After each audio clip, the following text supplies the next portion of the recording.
then. Okay, and now I'm going to share screen, but the thing is, well, I don't know. Share screen. Okay, let's call the meeting to order. Okay. Go ahead, say it, Frank. Okay, we're going to call the meeting to order, and we're going to start off with the salute to the flag, pledge allegiance. I pledge allegiance To the flag of the United States of America and to the republic for which it stands, one one nation nation, under under God, God, indivisible, indivisible, with with liberty liberty and justice and for justice all. for Okay, now hold on. all. And again, and then let me stop the share. And I Okay, think I'll let Arlene in. And then Frank, you're on. we'll take it from there. Okay. Hello, everybody. Welcome you to our first HOA meeting for 2022. For people that don't know me, I'm Frank Benintendo. Been a resident 15 years. Been on the board for the last 3.5 years, and now I'm your president of the board. I want to introduce Alex Grinberg to everybody. Alex, say hello. He's the new member to the Board of Trustees. We voted in November, so he has a chance to say hello to everybody. I will start the roll call at this time. Frank Brady, Present. Bob Leventhal, Present. Alex Grinberg, Present. and I know that Mark Gorkman is absent tonight. So we'll get right into the meat of the meeting. We'll start off with the president's remarks, and I'm going to start off with the clubhouse. Unfortunately, we decided to close the clubhouse down due to the spread of the new variant Omicron. It's spreading. It's a transmittal disease variant that speeds very quickly. So we thought it would be best to close the clubhouse down to keep the community safe. That included the gym. I know there was some questions. Will we open the gym while we have the rest of the clubhouse closed? It's still under advisement. We are waiting to see what the state mandates are and what other communities are doing. The other part of the reason was the COVID-19 Civil Liberties Protection Law expired on December 31st, which gave some protection to the board and other people in the community in case there was a lawsuit brought to anyone due to a getting COVID. Even though we have waivers in place, we'd rather be a little safe than sorry. And as soon as we can, the clubhouse will be reopened. Next topic I'd like to speak about is committees. And every year we go out and ask the residents of Asset Crossing to join committees to help with the heavy lifting of the work that's being done by your board and to make sure this community runs and functions well with new activities and just the normal stuff of snow removal, irrigation, landscaping. You know, we have a multitude of clubs, but we could use help to do the heavy lifting. Right now, we only have 6 residents that have joined a committee. Every year, you need to rejoin the committee if you were on the committee the year before. You can join 2 committees at one given time. So we are extending the deadline from January 14th to make an application for a committee to February 4th. So please help join the committee and get involved. It really makes the community better, and then you'll feel better about working for your fellow residents. I'll give you an example. As a new president, I put a list of projects that this board is going to tackle. It's a short list, only 27 lines, 27 items. What I'm going to do is we're going to break it up and assign different board members to facilitate those line items. And we like residents of the community to take part and help out. I'll give you an example. We're going to look at to maybe change the lighting system in the mid-rise. Those lights are on in the garages 24/7, burning electric with old fluorescent bulbs. We feel that there's a cost savings there. So Alex Grinberg is going to lead that. If we have a lot of talented people and knowledgeable people in the community. If you feel that you have expertise in electricity or lighting or know something about this, please reach out to Susan and ask to join a committee or help Alex with his fact finding. That's all I have on the committee. You can pick up an application in the clubhouse or go online to the website. It's there as well. The next topic I'd like to talk about is communications. We live in a world digitally. We all have busy lives. We run around, work, retired, playing with the grandkids, taking care of ourselves, taking care of elderly family members or children. But we need to keep communication lines open between homeowners, the board, so we all know what's going on in the community. We do email blast. Do post on the Facebook page, the exchange, what our communications are that are going out. The only issue is if you don't read them, you don't know what's going on. I didn't realize this until tonight, believe it or not, that when the e-blast goes out and it goes into your email account, it'll be coming in as messenger@associationvoice.com. Do not think that's a prank or some kind of an email that's going to affect you. That is an email coming from Susan as an e-blast with important information about what's going on in the community. Or check your junk folder. You may see something there. If not, please put in your phone book where you keep your email accounts. Messenger@associationvoice.com. If you have that listed as a contact in your address book, it most likely will pass your junk folder and you'll see it come into your inbox. Especially this time of the year with snow and ice events coming, we do broadcast warnings to the community through e-blast, through the exchange, and it's important that you get these messages. We try our best into alerting you what the weather is going to be like, but we're all adults, and I personally use Channel 12 News. They give pretty good, concise weather when a storm is coming well in advance.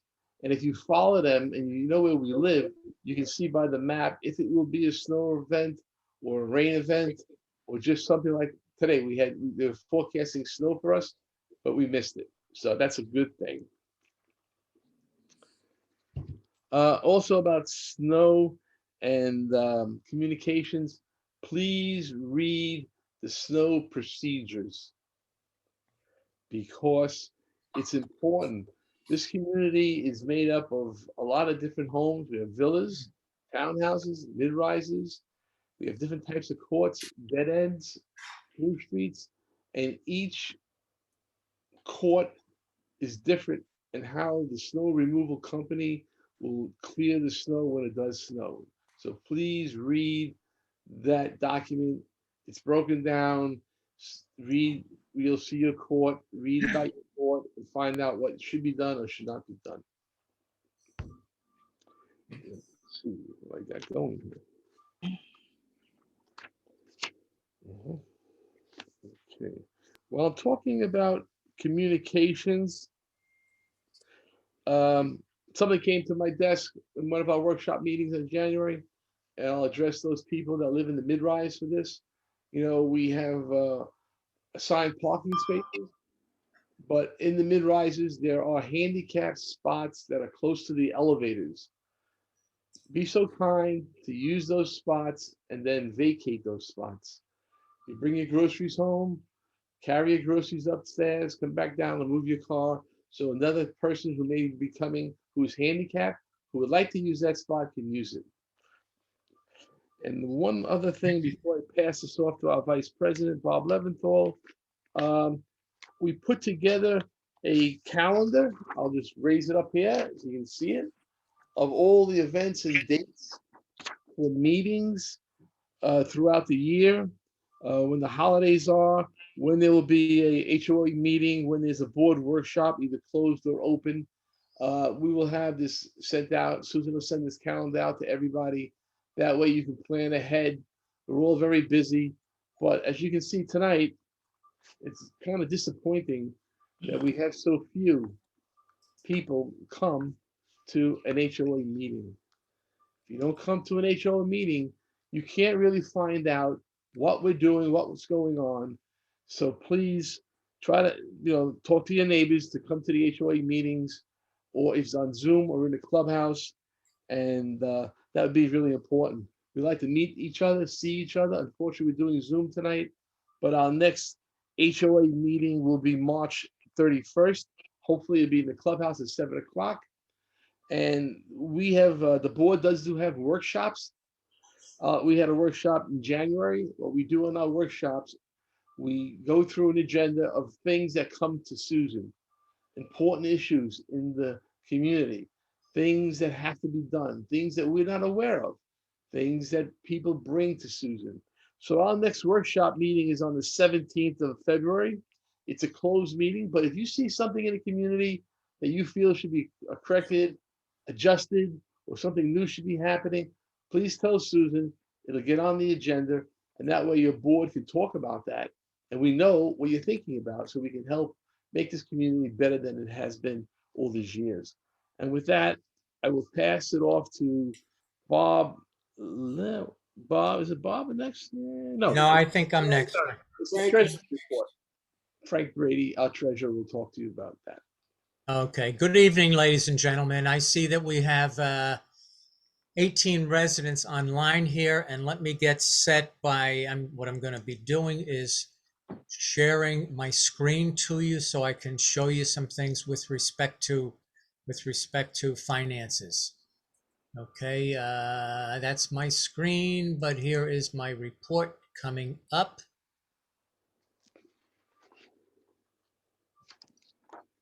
Here it is.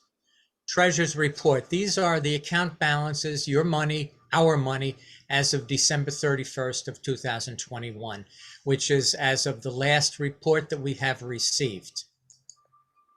In our operating fund, which is where your monthly assessment is deposited, some of it goes into the reserves from there, and some of it goes into deferred maintenance from there, but otherwise, in PacWest Bank, our checking account is used to pay our day-to-day bills. At this point, as you can see, we have a balance of about $328,000. Also with PacWest, we have our transition account, which has the cash remaining from the transition settlement. And at this point, that's about $44,000. Let me move on to the segregated funds. The reserve fund for repair and replacement, or in other words, the reserves, total reserves at this point is a little bit over $1.4 million. Those funds are kept in two separate classes of accounts. One is the UBS cash account, which is an interest-bearing account. You can see the balance. I won't read it. Aside from that, we have UBS CDs. Let me get some information on that. Yes. CDs are fixed rate CDs. There are 10 of them in the reserves, and they have maturities dating from October of 22 through May of 26. Let me move on. Next is the working capital fund, which is also with UBS. And at this point, or as of not this point, but as of December 31st, our balance was over $115,000. Part of that is in a cash interest-bearing account, and the others are in CDs. There are 4 CDs in working capital, which have maturities that end. One of them is, the next one is April of 22 through to July of 25. Let me move on to the reserve for deferred maintenance. In the reserve for deferred maintenance, all of the cash is in the cash interest-bearing account, $70,000. Okay, that is used for maintenance items that occur less frequently than annually. For example, this past year, we did the mid-rise sewer cleaning, which came from that account, and we did deck staining, which came from that account. Before that, 2 years ago, we did power washing of siding and trim. So we have a schedule that relates to the reserve for deferred maintenance. Moving on, and this is the last fund item, the escrow account, which is equal to 1 month's maintenance fee that you deposited at the point when you bought the unit. And if and when you sell, you would get a refund of that amount. If you bought, as I did in 2010, and put in $324, then if and when I sell, whether it's this year, next year, or 10 years from now, I'll get a refund of $324. Okay, that of course you can see in red. The total in escrow is almost $86,000, and that also is in one cash account and a number of CDs. I think there are 2 in that.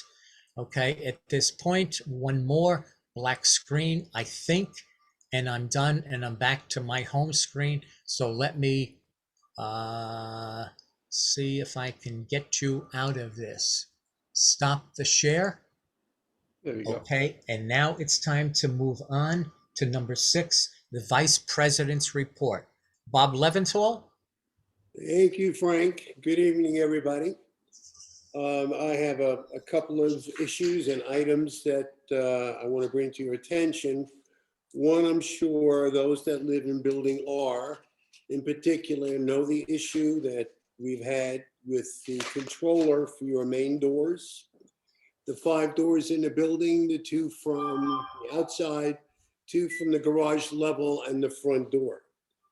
That main controller was roughly 10 or 12 years old, and our company BH, who is now known as Be Safe, worked very hard to try and obtain the part to replace it.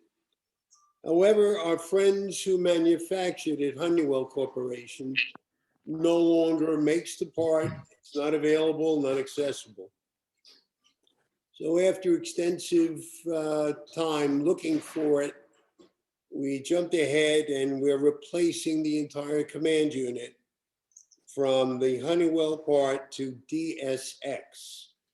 Some of you may have noticed that there is somebody there in the evening working to install the new controller. And we actually were lucky enough, they were scheduled to be here around January 26th. They were here as of yesterday. We were able to get a week early. And a lot of the work has already been done. We have some that needs to proceed. And hopefully we'll have that resolved in a very quick fashion. So as soon as it's completed, we'll have, Susan, of course, will notify everyone.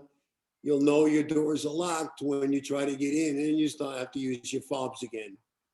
So we apologize for the inconvenience, but then again, time and nature has their way of obsolete things, obsolescence, and I'm afraid that's what we ran into. So at least now we have something current, brand new, and a system that's going to work. The other issue we had is the back gate. We had serial issues on Magnolia where the fobs were not working. We could not get the gate to come down, go up. It was inconsistent at best. And we found there was a unit outside of the building on Jensen where one of the components was bad, that had to be replaced. And then after that was replaced, we found out that a sensor on the mechanism itself was defective. It was the original one that we had on the original gate. It has since been replaced with a brand new current one. And we had some minor issues in getting it functioning again. I'm very happy to say that I've been monitoring it for the last few days. It is down at 7 and up at 5 a.m. It's doing exactly what it needs to do. So the 2 items there were on process on 1. We should be done relatively quickly. And number 2 should have been resolved. So I think in that case, we're good over there. And I'll turn the meeting over to whomever is going to start with I'll new. take care of this. Is that you? Yeah, no, we're gonna go to new business now, and we'll have question and answering after. There's 3 presentations being made on the new business, and once the presentations, as we go through each one, we'll have a question and answer period if need be, after each of the presentations, because we will be voting, making motions to vote these contracts into place. And so, Frank, why don't you start with the insurance policies right now? Yes, I will. Okay, here we go. I have to share a screen again. Let me get that set. One, share. Okay, there's my screen. I did already the treasurer's report. Here we go. Give this a second to set up.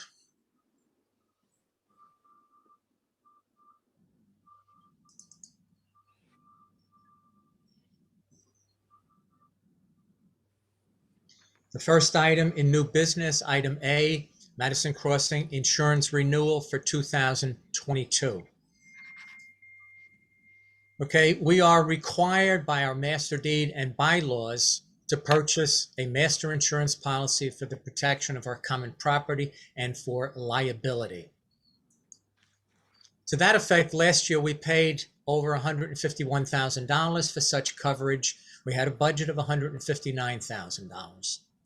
Our insurance broker, Colleen Harless of JGS, advised us during the past year, that it appeared that premiums in the industry would be rising between 5 and 10%. And therefore, we increased our insurance budget for this current year to $170,000. With our insurance coverage is expiring this February 1st, JGS was able to obtain a proposal for the new year, for the new insurance year, with the same coverages and with the same carriers. If you're interested, a comparison of the coverage sheet is available at the management office in the clubhouse. The total of the premiums was, however, the new proposal, that is 7.3% higher than last year, but that is within our current budget. The board, therefore, is leaning heavily towards the QBE insurance, which was JGS's recommendation for our package policy. However, we were looking to lower our $10,000 deductible to $5,000, and we were awaiting for a proposal to that effect, and we expected it to involve an additional cost of $4,000 to $5,000. In reality, it turns out that the additional cost to lower the deductible to $5,000 was close to $10,000. So we have that proposal and we can move on. So at this point, I would simply say I hereby will accept a board motion for renewal of our insurance package for February 1st of 2022 to February 1st of 2023. And what we have is, as a figure, we have a proposal at a cost of $138,309.11 for a $10,000 deductible with a TRIA rejection. So at this point, if there's someone on the board that would like to make a motion, or Frank, do you believe we should open this up to general questions? Well, I don't know if I have a consensus yet from the board, if we're gonna lower the go to $5,000 deductible opposed to 10,000 deductible. The reason for the not sure is because of the way it works out. We may save a few dollars up front. We may spend more money to get a lower deductible, but we've only had 2 or 3 claims a year. So to recoup the benefit might be worse than leaving it at 10,000 and going forward. So we're going to make a motion. Either way, if it's 5,000 or 10,000, I think the board needs to discuss how we see that happening. I know we've had some conversation, and I haven't had a full consensus of the full board whether to take the 5,000 deductible, the 10,000 deductible. Either way, it's a lot less than budgeted, so we will save some dollars either way. But we need to look at the long-term ramifications of a $5,000 deductible opposed to a 10,000, because there's a lot of other information. So everyone else knows what's going on. Vince Ferrante, ex-president, he is an insurance expert. He owns an insurance firm. Alex Grinberg has some experience in insurance as well.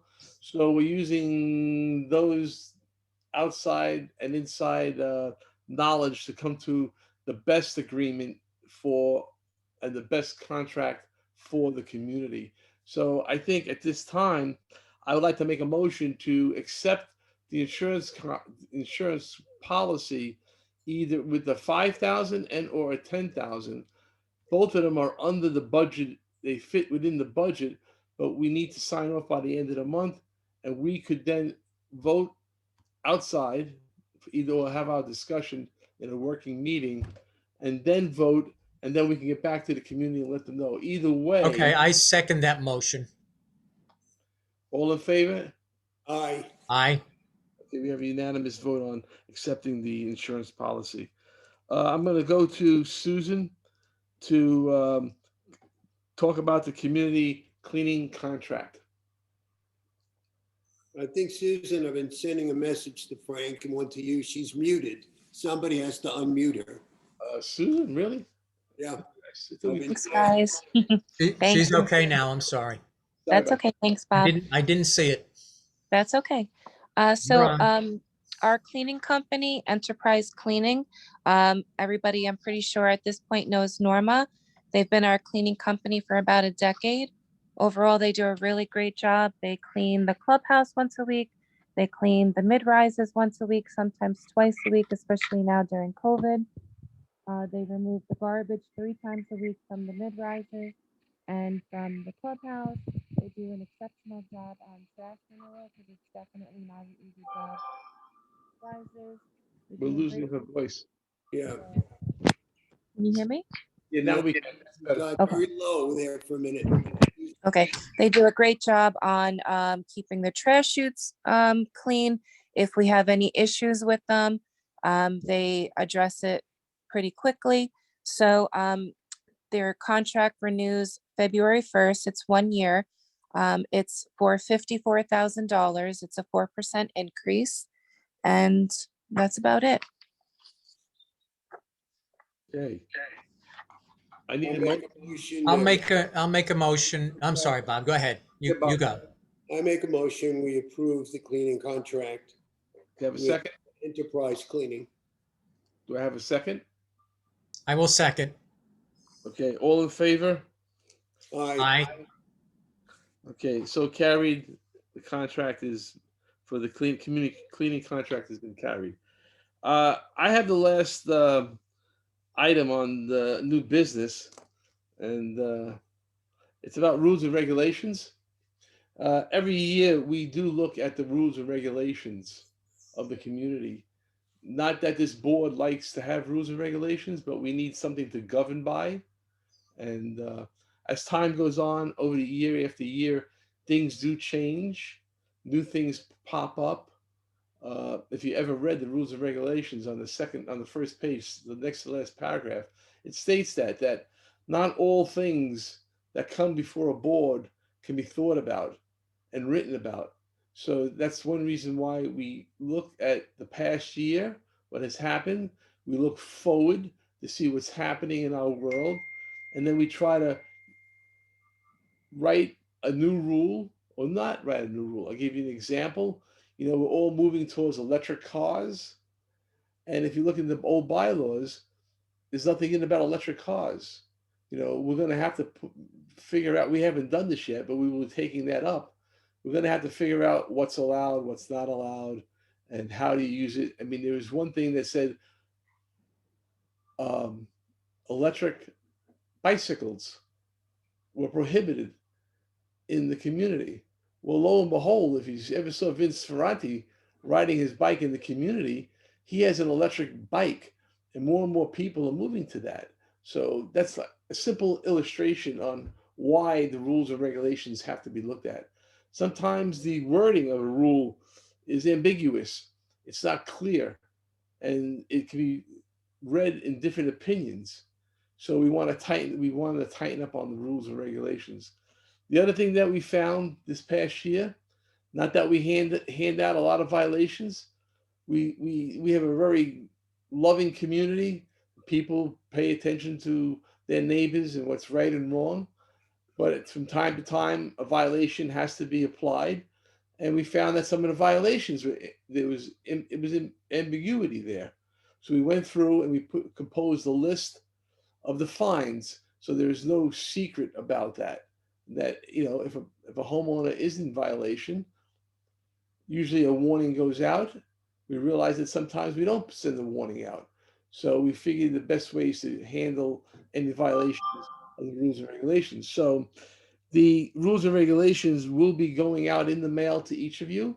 It'll also be sent in an e-blast, and it also will reside on the official website for the Madison Crossing. At this time, I think I'll open it up to any questions. So please raise your hand if you have a question for the board. At this time, this is a record. We're only into this meeting 32 minutes, which is kind of fast. So we can spend a little bit more time together. If you have any ideas or questions other than the new business you want to bring up, so that the board can take care of those and put them on the agenda at our next workshop meeting, please do so. So anybody wants to make a comment, be heard by the board, send an idea out there, please raise your hand and we'll acknowledge you. Speak when you're unmuted, and then next person will raise their hand. So any questions for the board? Dan has his hand up. Let me see if I can find a way to ask him to unmute. Well, he can hear you. Can you hear me now? Yes, Yes. we can, Dan. We can't see you, but we can hear you. Right, I'm camera shy, but that's okay, Okay. right? Okay, I probably raised this point a year ago, but anyhow, it's not a question or a point, but since the clubhouse is closed, due to a situation, I guess I'm hoping that, we're keeping the heat down to 55, whatever it might be. I realize you guys may go in for an occasional meeting. I imagine there's different zones. And then likewise, if Susan uses the office, I don't know if there's different zones. Also, you mentioned cleaning of the clubhouse. I realize it still probably has to be dusted, whatever. Perhaps the cleaning doesn't need to be as often. Can you comment on those? Susan? Yeah, sure. So we just recently closed the clubhouse for January. Last year when the clubhouse was closed, we did not have it clean. So we did save on that. And we did have Bill Keeley and Jay Kurtz did adjust the thermostats for us so that they do go down. We can't drop them below 60 because it's just too cold. When I'm there, I keep it pretty cool anyway, usually on 66. But yes, it definitely gets adjusted when nobody's in the clubhouse. And we're not going to, keep cleaning the clubhouse if it's closed. Okay, thanks. Any other questions or comments?